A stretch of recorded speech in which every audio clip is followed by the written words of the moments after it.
কি বলবো আর দুঃখের কথা। আমাদের যশোর শহরের লালদিঘির পাড়ে দাঁড়িয়ে দাঁড়িয়ে চা খাচ্ছিলাম। একজন বৃদ্ধ খালা এসে বলল যে, বাবা আমার প্রচুর শীত লাগছে, এখন আমাকে যদি একটা কম্বল কিনে দাও। একটা কম্বলের দাম 300 টাকা।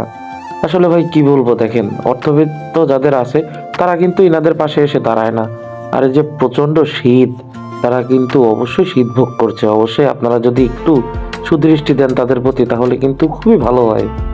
তাহলে দেখেন তারা আসলে মানুষের দ্বারে দ্বারে হেঁটে বেড়ায় হাত পাতে। এখন এই জিনিসটা যদি আপনার মা কিংবা আপনার পরিচিত কেউ করতো, তাহলে কি আপনার খারাপ লাগতো না? এই বিষয়গুলোর দিকে অবশ্যই আমাদের কিন্তু একটু খেয়াল করা উচিত। ভাই দেখেন, কত জায়গায় কতভাবে কত টাকা নষ্ট করে ফেলছেন, তারপরও তাদের দিকে একটু দৃষ্টি দিলে আপনার কি সমস্যা? আপনি নিজে যদি সচ্ছল থাকেন, অবশ্যই 300 টাকার বিনিময়ে যদি একটা হাসি ফুটাইতে পারেন, এই হাসিতে যে স্বস্তিটা পাবেন আপনি, এই স্বস্তিটা কিন্তু আপনি কখনোই পাবেন না। আধার রাতের মাঝখানে এই খালাটি যখন এসে আমাকে বলল, আসলে আমি আর না করতে পারলাম না। তারপরে বললাম যে, খালা আসলে আমার তৌফিক যতটুক আল্লাহ দিয়েছে আমি ততটুক চেষ্টা করেছি।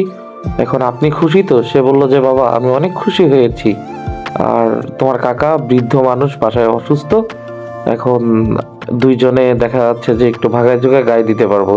তাহলে এই কথাটা শোনার পরে আমার খুব খারাপ লাগলো যে অট্টালিকার মধ্যে থেকে কি লাভ, যদি মানুষের জন্য কিছু করা যায় তাহলে তো ওইটাই ভালো।